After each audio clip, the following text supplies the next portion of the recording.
నమస్తే. మేము ఎర్రంరెడ్డి తిరుపతి రెడ్డి. మేము మొదటి నుంచే చెప్తూనే ఉన్నాం, ఈ కాంగ్రెస్ ప్రభుత్వం అధికారంలోకి వచ్చిన తర్వాత విదేశీ పర్యటనలు చేస్తూ దావోస్ పర్యటన అంటూ, అమెరికా పర్యటన అంటూ, కొరియా పర్యటన అంటూ రకరకాల పర్యటనలు చేసి మేము లక్షల కోట్లు పెట్టుబడులు పట్టుకొచ్చాం. అసలు స్వర్గధామం చేస్తాం మొత్తం తెలంగాణను. అసలు బీఆర్ఎస్ వాళ్ళు ఏం డెవలప్ చేసారు, వాళ్ళని మించి డెవలప్మెంట్ చేస్తామని చెప్పిన అన్ని కట్టుకథలన్నీ చెప్పాం. గతంలో అమెరికాకు వచ్చినప్పుడు ఫస్ట్ తొలి పర్యటన ముఖ్యమంత్రి రేవంత్ రెడ్డి గారు, శ్రీధర్ బాబు గారు వీళ్ళంతా కలిసి వచ్చినప్పుడు ఇక్కడి నుంచి స్వచ్ఛ్ బయో అనేటువంటి కంపెనీ మన హైదరాబాద్ లోపల దాదాపు 1000 కోట్ల పెట్టుబడులు పెడుతుందని చెప్పారు. ఆ పక్కన ఆ కోటేసుకుని ఎవరైతే వచ్చి నిలబడ్డాడో ఇన్వెస్టర్ అని చెప్పేటోడు మా దగ్గర బంధువు, ఆయనే 1000 కోట్లు కాదు కదా 10 కోట్లు కూడా ఇన్వెస్ట్ చేయలేడు. అవన్నీ చూసి నవ్వాలేడు. వాళ్ళకి అప్పుడు ఆ రోజే స్పందించినాం. స్వచ్ఛ బయో అనేది ఒక బోగస్ సంస్థ. ఇవన్నీ కూడా ఆర్భాటం. ఇగో మేము కూడా అమెరికా పోయినాం, మేము కూడా కేటీఆర్ గారు లాగా, కేసీఆర్ గారి ప్రభుత్వం లాగా మేము లక్షల కోట్లు 1000 కోట్ల పెట్టుబడులు పట్టుకొచ్చి చెప్పడం కోసం చేసినట్టు పెద్ద ఆర్భాటం. ఆ రోజే వాస్తవాలు చెప్పడం జరిగింది. ఇవాళ అంతా బోగస్ అని ఇవాళ అర్థమైంది. ఆ తర్వాత ఏం చేశారు, దావోస్ పర్యటనకి వెళ్లారు. దావోస్ పర్యటనకి వెళ్ళిపోయి ఫస్ట్ అంటే 2023 డిసెంబర్లో వీళ్ళు గద్దెనెక్కిన తర్వాత 24వ సంవత్సరంలో వెళ్లారు. మళ్ళీ మొన్న 25వ సంవత్సరం కూడా వెళ్లారు. 2 సార్లు వెళ్లారు దావోస్ పర్యటనకు. మొదటిసారి అయితే 1,70,000 కోట్లు వచ్చినాయన్నారు. మొన్న అయితే 2-3 లక్షల కోట్లు మేము పెట్టుబడులు పట్టుకొచ్చాం. ఇంకా హైదరాబాద్ లో ఉద్యోగాలు, కంపెనీలు అని మొత్తం పేపర్ యాడ్లు ఇచ్చి, ఇక వాళ్ళ ఆస్థాన టీవీ ఉంది కదా, ఆ టీవీ పేరు చెప్పడం ఎందుకంటే దాంట్లో అయితే ఇక పెద్ద ఎత్తున అసలు మొత్తం హైదరాబాద్ మొత్తం రూపురేఖలే మారిపోతున్నాయి. కేసీఆర్, కేటీఆర్ వాళ్ళేం అభివృద్ధి చేశారు, మేము చేసినామని చెప్పుకోవడానికి ప్రయత్నం చేశారు. ఇవాళ మొత్తం డొల్లా అని అర్థమైపోయింది. మేము మొదటి నుంచి చెప్తున్నట్టు వాదనకు ఇలా చేకూరింది.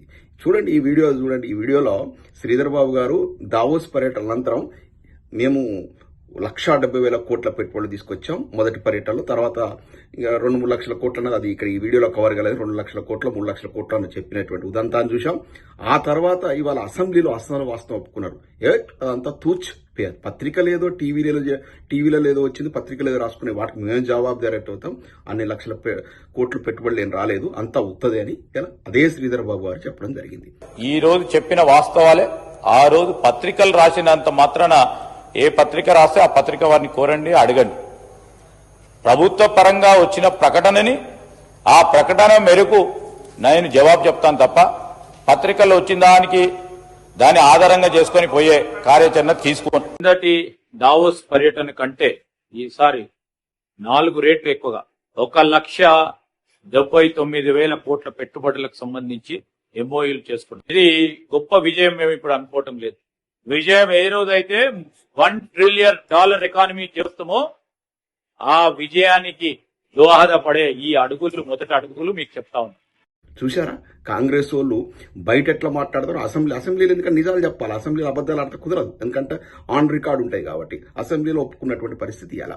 ఇది కాంగ్రెస్ ప్రభుత్వం చేస్తున్నటువంటి దుర్మార్గమైన పరిపాలన, అంత బోగస్ పరిపాలన, మొత్తం సర్వనాశనం చేశారు. తెలంగాణ ఆగమైంది కాబట్టే ఇవాళ కాంగ్రెస్ పార్టీలో ఉన్నట్టు కురువృద్ధులు, జీవన్ రెడ్డి లాంటోళ్ళు, అదేవిధంగా చిన్నారెడ్డి లాంటోళ్ళు, వాళ్ళంతా కూడా ఏంది దిక్కుమాలిన ప్రభుత్వం, ఏంది ఈ ప్రభుత్వం ఉన్నటువంటి పార్టీలు మేము ఉండాలని చెప్పి ఒక్కొక్కరు బయటకు వెళ్తున్నట్టు భయం. అంటే అసలు కాంగ్రెస్ లో బయటపడుతున్నారంటే అర్థం చేసుకోండి. వాళ్ళకు ఉన్నటువంటి విశేష అనుభవం, వాళ్ళు ప్రభుత్వం ఉన్నటువంటి అంటే అధికారంలో పార్టీలో ఉండాలి కదా, వాళ్ళది కదా పార్టీ. అందులోకెళ్ళి బయటకు వస్తున్నారంటే పార్టీలో ఎంత సర్వనాశనం అయిపోయింది, ప్రభుత్వం ఎంత ఘోరంగా నడుస్తా ఉంది, తెలంగాణ ఎంత ఆగం చేసిర్రు, రేపు ప్రజలకు ముఖం చూపించుకోలేనటువంటి పరిస్థితి ఏర్పడదు. కాబట్టి ఇవాళ ఈ ఉత్పన్నమైంది. ప్రజలారా గమనించండి. ఇప్పటికైనా రియలైజ్ కానీ మాలాంటి వాళ్ళం జాగృతం చేస్తూనే ఉన్నాం. మేము మొదటి నుంచి చెప్తున్నాం, అమెరికా పర్యటన, దావోస్ పర్యటన అంతా బోగస్.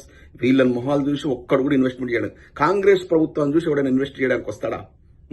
ఎందుకంటే ఇవాళ ఉంటారు, రేపు వెళ్ళిపోతారు. ఇదంతా 30% కమిషన్ సర్కార్ నడుస్తుంది. ఇప్పుడు తెలంగాణ లోపల నీకేదన్నా $100 బిల్లు కావాలంటే 30 రూపాయలు ఇస్తేనే 70 రూపాయలు ఇస్తున్నారు. అంటే 30 రూపాయల కమిషన్ తీసుకొని 30% సర్కార్ నడుస్తా ఉంది. ఎందుకంటే మళ్ళీ ఈ ప్రభుత్వం పైసలు, ఈ కాంగ్రెస్ పార్టీ ఈ ప్రభుత్వాన్ని అడ్డం పెట్టుకుని ఇబ్బడిబొబ్బడిగా దోపిడీ చేసి ఆ డబ్బునంతా కూడా ఢిల్లీకి పంపిస్తేనే పదవులు కాపాడుకుంటున్నారు. ఈ ప్రభుత్వం నిలబడ్డది అంటేనే ప్రతి నెల పైకం కట్టాలి ఢిల్లీకి, కాంగ్రెస్ పార్టీ కట్టాలి. లేదంటే ముఖ్యమంత్రి ఉండడు, మంత్రులు ఉండరు, మొత్తం కాంగ్రెస్ పార్టీ ప్రభుత్వం కూలిపోయేటువంటి పరిస్థితి ఉంది. ఇవాళ డబ్బు సంపాదన బట్టి ఎవరికి వాడు దోపిడీ చేసుకుంటారు. మంత్రులు అయితే ఒకరి మాట ఒకరిన పరిస్థితి లేదు. విచ్చల విడితనం ఏర్పడిపోయింది. ఇలా చండాలమైన ఇంత ఘోరమైన ప్రభుత్వాన్ని చూడలేదు. 2.5 ఏళ్లలో 3.5 లక్షల కోట్ల అప్పులు ఒక్కటి చూపించాలా. ఈ ప్రాజెక్ట్ కట్టినాం బై, గిది చేసినాం బై, గీ బిల్డింగ్ కట్టినాం, గీ యూనివర్సిటీ ఎస్టాబ్లిష్ చేసినాం, అంటే 6 గ్యారంటీలకు త్రిలోకాలు 3 సార్లు రైతు భరోసా ఎగ్గొట్టారు. ఇన్ని ఎగ్గొట్టి కూడా 3.5 లక్షల కోట్ల అప్పులు తీసుకొచ్చారు. వీళ్లకు కేసీఆర్ గవర్నమెంట్ కు అసలు పోలిక ఉందని నక్కకు నాగలోకి అనుకున్న తేడా. అప్పుడు ఏంది ఆ 9 ఏళ్ళు ఎటువంటి పరిపాలన? ఎక్కడ చూసినా ప్రతి నెల సంక్షేమ పథకాలు అందడం కానీ, సాగునీరు ప్రాజెక్టులు ఉరకలేసినాయి, ప్రతి ఎకరాకు నీరు వచ్చింది, తాగునీరు వచ్చింది. ఇంతుంది వీళ్ళు ఏదో చేస్తామని బోగస్ మాటలు నమ్మేస్తే ఇవాళ కాంగ్రెస్ ప్రభుత్వం ఇవాళ నిజాన్ని ఒప్పుకుంది. ఇంకొకటి ఉద్యోగ కల్పనలు, ఏడాది 2 లక్షల ఉద్యోగాలు ఇస్తున్నారా? ఇవాళ వాస్తవం చెప్పాలంటే అసెంబ్లీలో ఒప్పుకున్నది వాళ్ళ అక్షరాలు ఇచ్చింది ఓన్లీ 16,000 ఉద్యోగాలు 2 ఏళ్లలో. ఇది అంటే మొత్తం 2 ఏళ్లలో 4 లక్షల ఉద్యోగాలు ఇవ్వాలి, 16,000 ఉద్యోగాలు మాత్రం ఇచ్చారు. అంతకుముందు బీఆర్ఎస్ ప్రభుత్వం నింపినటువంటి వాటిని నియామక పత్రాలు ఇచ్చి మేము 50,000 ఉద్యోగాలు ఇచ్చినామని చెప్పుకుంటున్నారు. అంతా అబద్దమే, నోరు తెరిస్తే అబద్దమే కాంగ్రెస్ వాళ్ళది. ఇంకా నమ్మొద్దు ప్రజలారా, వీళ్ళను కర్రుగాల్చి వాత పెట్టాలి. రానున్న రోజుల్లో కాంగ్రెస్ పార్టీ బొందబెడితేనే అసలు మన భారతదేశ చిత్రపటం మీద కాంగ్రెస్ పార్టీ ఉండదు. దాన్ని మొత్తం పారదోలితేనే దేశం ఇంకా ఉన్నత స్థితికి పోతుంది. లేదంటే ఈ దశాబ్దాల కాలం నుంచి పరిపాలించి దేశాన్ని సర్వనాశనం చేశారు. ఉమ్మడి ఆంధ్రప్రదేశ్ అప్పుడు నాశనం చేశారు. ఇప్పుడు తెలంగాణ అధికారికి వచ్చి తెలంగాణ పూర్తిగా నాశనం చేశారు. 9 ఏళ్ల పరిపాలన బ్రహ్మాండంగా పురోగమిస్తే తెలంగాణ ఇలా మొత్తం అప్పుల పాలై ఇలా కుదేలైనటువంటి పరిస్థితి. రియల్ ఎస్టేట్ కుదేలైంది, మొత్తం వ్యవసాయ రంగం దెబ్బతిన్నది, విద్యార్థుల జీవితాలు ఆగమైపోయినాయి, ఫీజు రియంబర్స్మెంట్ లేవు, రిటైర్డ్ అయినటువంటి ఉద్యోగులకు పెన్షన్లు రావట్లేవు, ఒక్కరికా ఇద్దరికి అందరికి కష్టాలు ఇవాళ. ఇది పరిస్థితి.